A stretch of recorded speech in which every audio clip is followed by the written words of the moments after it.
But let's start here with developing news in Switzerland. Investigators there are giving an update on the deadly New Year's Eve fire at a ski resort bar. This was a scene inside the bar when the ceiling caught fire. At least 40 people were killed, and we're now learning there were at least 119 people injured. Many of them are still in critical condition today. CBS News foreign correspondent Ramy Inocencio joins me now from the scene in Crans-Montana, Switzerland. Ramy, what new information did you just learn from that press conference today? Yes, that's right, Chanel. In fact, it is now official, something that people have speculated on for the past 36 hours and counting. Sparklers on champagne bottles did set off that inferno that killed at least 40 people and wounded at least 115 others. This is coming from the prosecutor general in that press conference. She also said that the fire started very quickly and then spread very quickly from the ceiling onwards.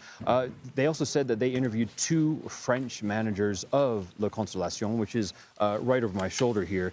And they also interviewed many of the people, many of the survivors who escaped. They've been interviewed and they have helped them understand the situation in the basement as people tried to leave, also to understand the internal configuration of the whole entire bar, as well as the capacity here. And this dovetails exactly with what witnesses have been talking about, with what people have been telling us here in Crans-Montana, that this bar has been known to do that, to have a show of candles sparkling on champagne bottles as one of their offers to customers.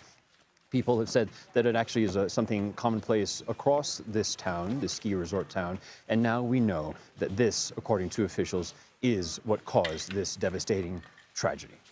And Ramy, what are next steps here in the investigation and what's happening on this scene? I understand identifying the victims sort of the top priority right now. Yes, absolutely. And that is what the press conference officials said. They said that the priority is on identifying the victims, also on connecting that information, whether the victims are, how they died, with the families who are still very anxious. At last count, at least 24 people are also still missing. In addition, they said that they're going to also let the families mourn. Here, as we have been here, we've been seeing flowers building up in a vigil, a makeshift vigil. We've been seeing people making a sign of the cross for the Roman Catholic faith, and people just taking pauses in front of La Constellation. And you can see in their eyes almost misting up with emotion, with tears.